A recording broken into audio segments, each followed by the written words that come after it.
जी करदा ਏ ਉੱਚੀ ਉੱਚੀ ਰੋਵਾਂ ਮੈਂ। ਕੋਈ ਨਾ ਹੋਵੇ ਤੂੰ ਹੋਵੇਂ ਜਾਂ ਹੋਵਾਂ ਮੈਂ। ਆਪਣੇ ਆਪ 'ਚ ਲੁਕਿਆ ਉਹਨੂੰ ਵੇਖਣ ਲਈ ਮੁੜ ਮੁੜ ਸ਼ੀਸ਼ੇ ਮੂਹਰੇ ਆਣ ਖਲੋਵਾਂ ਮੈਂ।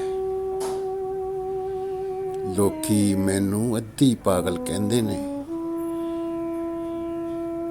ਹੋ ਸਕਦਾ ਏ ਪੂਰੀ ਪਾਗਲ ਹੋਵਾਂ ਮੈਂ।